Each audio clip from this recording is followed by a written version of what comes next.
Hey, welcome to Back Talk, the premier podcast from Successful Black Parenting Magazine, featuring in-depth conversations and expert insights on crucial topics for Black families. We're ranked one of the top Black family podcasts on FeedSpot. I'm your host, Janice Robinson-Celeste.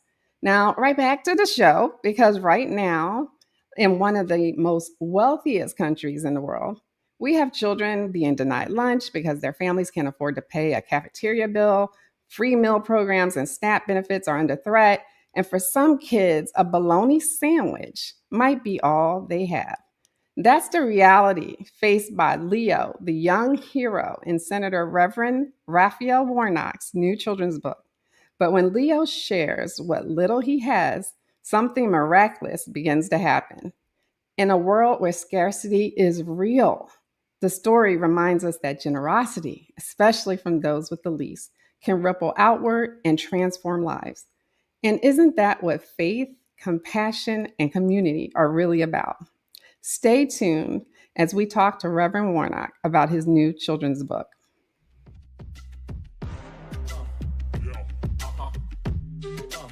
This is Back Talk by Successful Black Parenting Magazine, the most listened to podcast for parents by parents.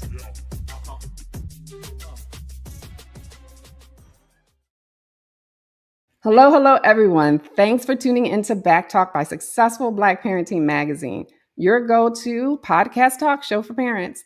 Now, I need a little favor from all of you listeners out there. Just go ahead and spread the word about our show. The more you engage, the more we all can thrive. We are live, which means you can post questions under this video and we will answer your questions live on air, but do it early. Tell your friends, shout it out to your followers, because sharing is truly caring. And don't forget to use hashtag BagTalk when you post. Now, on this episode of Back Talk, our special guest is Senator Reverend Raphael Warnock, and he has a new children's book about faith and giving. So welcome to the show, Reverend Warnock. Thank you. Welcome to the show. Thank you so much. Your reputation precedes you. I'm honored to be here.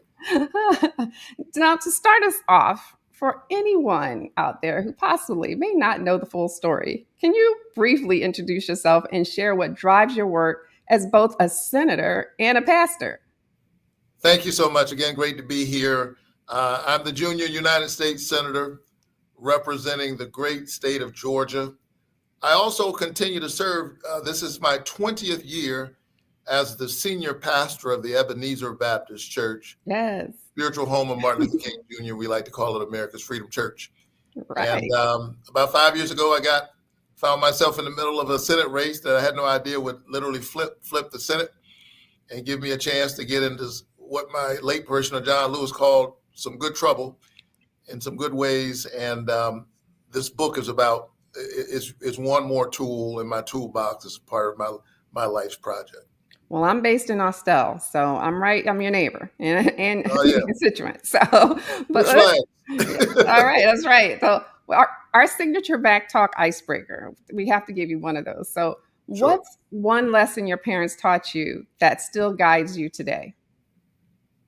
Oh, it's really actually captured in the title of my first children's book entitled Put Your Shoes On and Get Ready.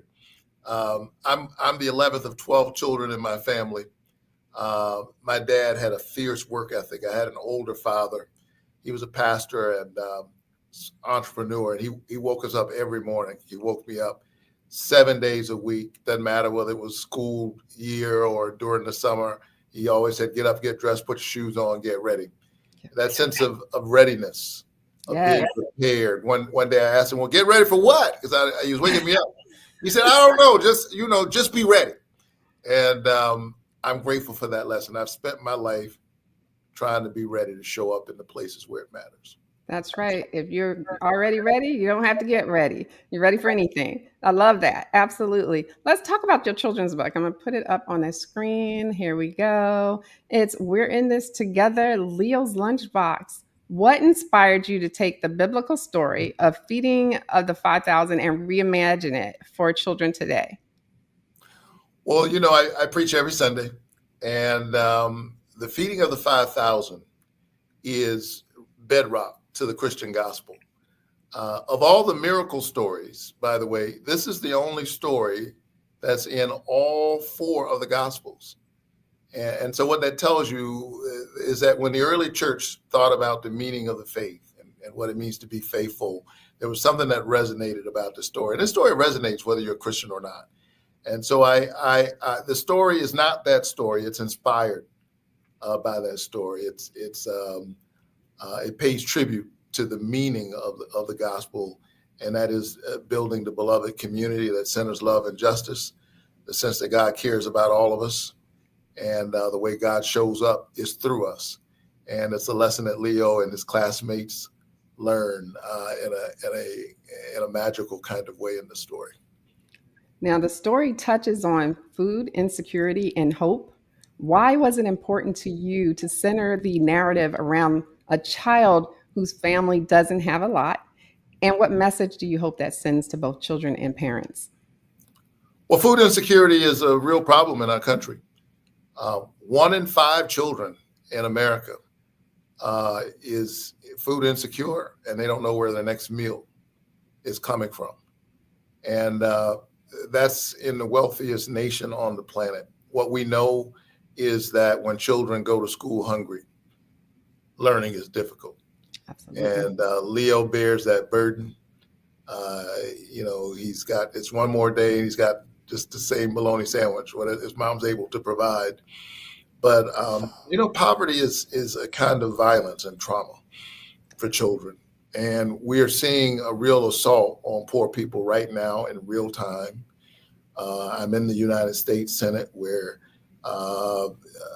sadly, the majority party is poised to pass a budget, which I think is an immoral budget. It will slash Medicaid. 71% of the people on Medicaid in Georgia are children. Yeah. It will slash Social Security. And there are a lot of children in America who deal with food insecurity. And so it's an issue that I'm very, very focused on. I was proud of the fact that 3 months after I came to the Senate, we passed the expanded child tax credit, which literally cut poverty nearly in half. If you're listening to me, you say, well, I didn't feel that happen in our country. Well, it's because it was only for 6 months that people were literally receiving these checks, summer of 2021 till the end of the year, and then Congress ended it. So I've introduced legislation in recent days that would extend the child tax credit, would go a long way to cutting child poverty in our country. And it's something I think about all the time because I was one of those kids. I grew up in public housing. I'm 11 of 12 children in my family. I'm a free lunch kid who now sits in the Senate. Yes. I'm a Head Start kid. And we got news just a little while ago that the Trump administration is poised to get rid of Head Start. How short-sighted could you possibly be? I'm just going to get a woosah in there. Yeah. So my hope is that as we read this story to our children as adults, read this story to our children about what happens when you create a culture of generosity, that as we teach that lesson to our children, we'll hear it ourselves, and it'll impact the kind of country that we decide that we want to be. I appreciate that. You gave us an alert about Head Start, heads up. I was a Head Start kid, so that hit hard. Okay. Okay. Right? Because Head Start it exposes kids to learning and literature. It addresses that word gap that people talk about between affluent children and poor children. It instills in you a love of learning. Here's what the scientists will tell you. If you really want to change the world, I mean, you can help people at all stages, but the real power is between ages 0 and 4. That's when the brain is literally growing. Yeah. Those neurons and synapses are firing, and you set the foundation for all learning. And the parts of the brain that are not engaged during that time atrophy. And so it's violence not to expose children who have a natural intellectual curiosity to learning, to vocabulary, to ideas. It makes the world much better. And it saves us money in the long run. And I agree with everything you said. And I know you want to fight hard for us. Let me talk a little more about your book because we're going to be running out of time really quickly. But I know you're going to be over there fighting and trying to keep Head Start for us. The theme of the book, that the more you give, the more you receive, is so timely. How does this story reflect your larger mission of building what Dr. King called the beloved community? Well, it's my core belief that we suffer in this country, not from a poverty of resources, but of moral imagination. Mm-hmm. When you give, you discover that you have more to give than you thought you had. And I really do believe that it's more blessed to give than to receive. We're seeing a kind of short-sightedness in our country. There's a growing chasm between the haves and the have-nots. This growing wealth inequality, which the Congress is poised right now to exacerbate and make worse, is bad for all of us. It's bad for the rich may be getting away like fat cats, but I believe in the long run it's bad for the rich and bad for the poor. And so it's my way of bringing the gospel of love and truth and generosity, compassion, of hope, themes that I think are resonant in all of the great faith traditions. By the way, I'm trying to teach these lessons to my own children. I wrote this book for my children. I have an 8-year-old daughter, a 6-year-old son, and these are the lessons that I hope they get, that it becomes, and that compassion becomes contagious in our country. I sure hope so. And speaking of that, Leo's story is so relatable. Was there a specific child or real life experience that inspired this character or the storyline? Well, I grew up in public housing, and I don't want to overstate the poverty that I experienced, because some people lived and have experienced much worse. I don't remember, suffering for lack of food. My family took care of that. But I remember one kid in particular, now that you mention it, in my class when I was in the 4th grade. And many of us were free lunch kids, but he was just a little bit poorer than the rest of us. And there's a kid that mirrors that kid in this story. And it was interesting because this was a poor little white kid in our family, in our classroom. And it was clear that his family was really, he had having a hard time. And I could see it even as a kid. And it reminds you that there's always someone a little bit worse off.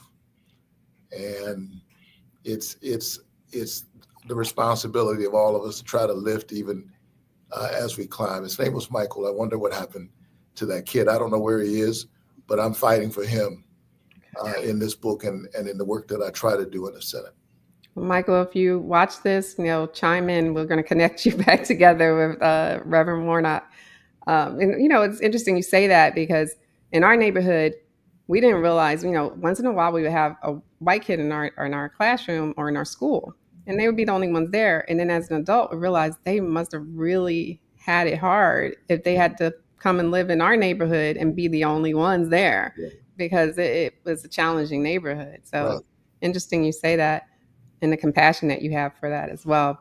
Now, your book comes at a time when children's literature is increasingly being challenged and censored. What are your thoughts on the importance of diverse and value-driven storytelling in today's world? Listen, our country is great to the degree that we include everybody. And, this assault on diversity is wrong-headed. Is morally wrong, but it's also pretty stupid. I mean, what has made this country great is for kids, regardless of their zip code, having a path. And I say that, as a Head Start kid, as someone who grew up in public housing, I believe that a child's outcome should not be based on their parents' income. And the work of creating a strong and diverse nation where every child has a chance does not happen by accident. If we think that happens with some degree of intentionality, we are in deep denial about the complicated history of our amazing American story. It is a story of promise, to be sure. It is an amazing idea of self-governance. It is the story of freedom, but there's a lot of brutality in that story also. And we all, the history of that courses through our veins. You can even see it in the various shades of black and brown in our country.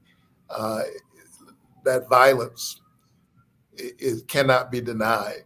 You see it when you look in our faces. And yet here we are, trying to figure out how to make this thing work and create a world where everybody can thrive. I remain committed to that. I'm not going to give in to the people who are trying to weaponize despair. Now is the time to stand up and bear witness to what Dr. King called the beloved community. Absolutely. And you're taking us to church today, because what you're saying is so relevant and hitting home. And we need these types of books out there, just to even just keep a positive outlook on what's going on in the world. We need to know there's still good people out there, and people like you fighting for us. So thank you so much for that. You mentioned you're a dad of young children as well. So how has being a parent shaped the way you communicate big ideas like empathy, generosity, and faith to young people?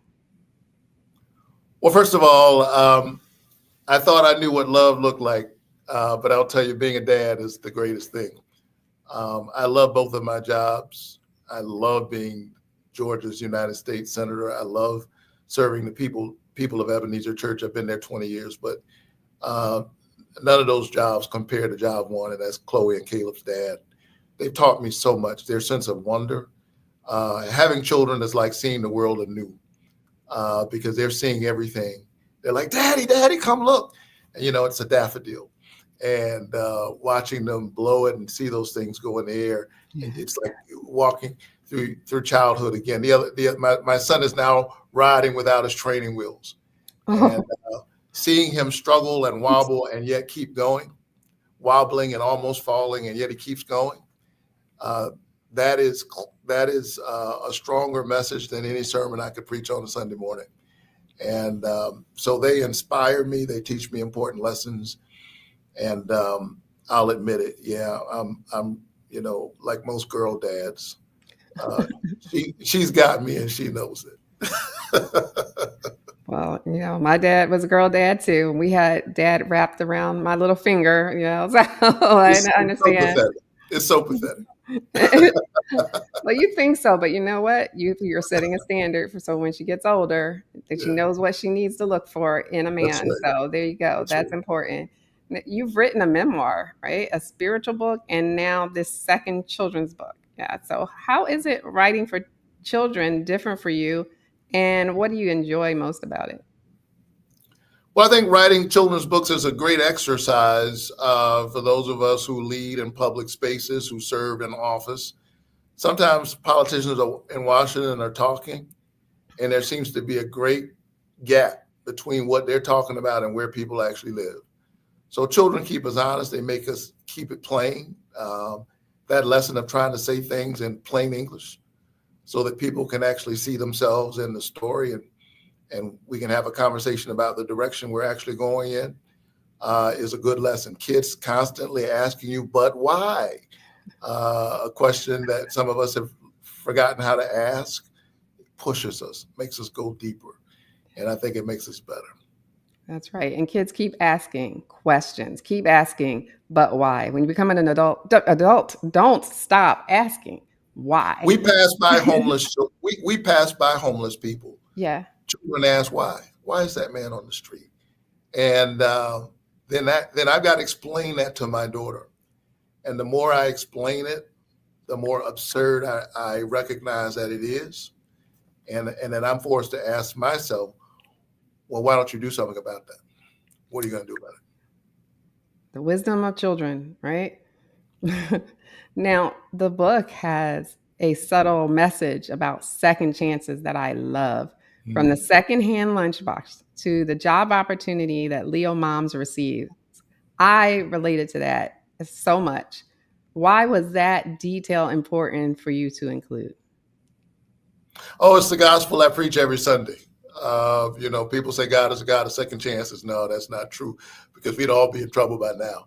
We mess up time and time again, and yet here we are. We get to soldier on, and that's the work I do. It's the reason why I've worked for years in the issue of mass incarceration. The United States of America, the land of the free, is the mass incarceration capital of the world. We're 5% of the world's population. We warehouse about 25% of the world's prisoners. A lot of those people that we're mad at are the very same people that we're threatening to deny Head Start right now. Wow. What role do you believe faith-based values like compassion and community should play in how we raise our children today, especially as Black parents? Well, again, I extol the values and the virtues of love. Justice is what love looks like in public, of compassion, of empathy, of second chances, of struggle together, the recognition that we do better when we stand together. And those are values that spring from my faith. I'm a Matthew 25 Christian, where Jesus says, I was hungry and you fed me. Mm-hmm. I was in prison. I was sick and you came to visit me. I was thirsty. You gave me water. And someone asked the master, well, when were you hungry? When were you thirsty? When were you sick? Lord, when were you in prison? And he said, inasmuch as you've done it unto the least of these, you've done it also unto me. And so that's, for me, the acid test of our faith is a depth of our commitment to the most marginalized members of the human family. And that's the work that I'm trying to do, whether it's in a children's book or a sermon on Sunday morning or a speech on the Senate floor about why we ought to pass the expanded child tax credit. You got me over here saying amen to myself. Yes, all of those values are so important for families. Finally, tell our audience where we can learn more about Leo's Lunchbox and follow your journey.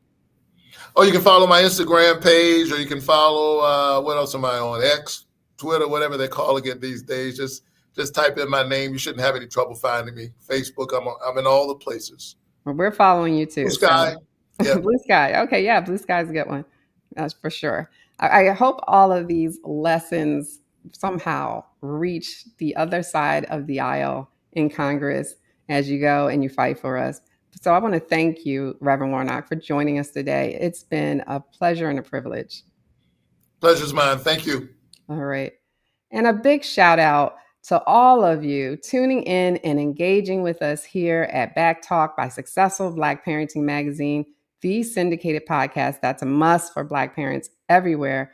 And be sure you follow us on social media. Click on everything, follows, likes, ads, and don't forget to share the blackparentingacademy.com with a friend. It's your go-to place to get master classes by experts in Black parenting. Go to blackparentingacademy.com. And until next time, I wish you all the best and much success. Take care, and thank you for listening, everyone.